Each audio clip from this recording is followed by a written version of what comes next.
સુરત મનપા સંચાલિત BRTS bus ફાટેલા tyre ઉપર ચાલતી હોવાનો વિડીયો વાયરલ થયા બાદ આ મામલે ટ્રાન્સપોર્ટ કમિટીના ચેરમેને ખુલાસો કર્યો હતો.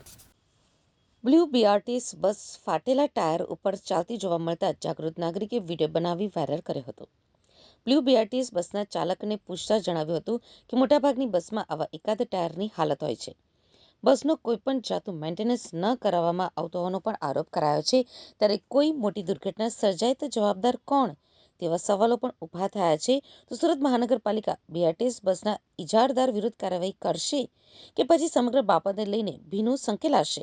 તેવા સવાલો ઊભા થયા બાદ આ મામલે ટ્રાન્સપોર્ટ કમિટીના ચેરમેન સોમનાથ મરાઠાએ નિવેદન આપ્યું હતું. નમસ્કાર, સોમનાથ મરાઠે, પરિવહન સમિતિ ચેરમેન, સુરત મહાનગરપાલિકા. મારુતિ કંપનીની એક બસની ટાયર બાબતની જે ફરિયાદ અમને મળી હતી અને એનો જે વિડીયો વાયરલ થયો છે એની સ્પષ્ટતા કરવા માંગુ છું.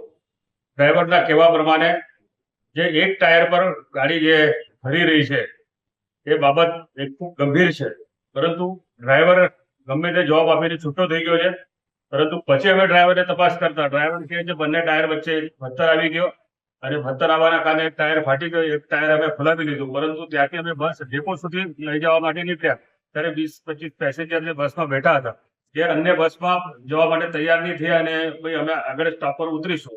એ દરમિયાન કોઈએ ટાયર બાબત અને પેસેન્જર બાબતનો જે વિડીયો બનાવીને જે વાયરલ કર્યો એના કારણે અમે એજન્સીને જે કાર્યવાહી કરવા માટેની જે સૂચના આપી હતી અગાઉ પણ અમે 1 મહિના અગાઉ આ એજન્સીને નોટિસ આપી છે.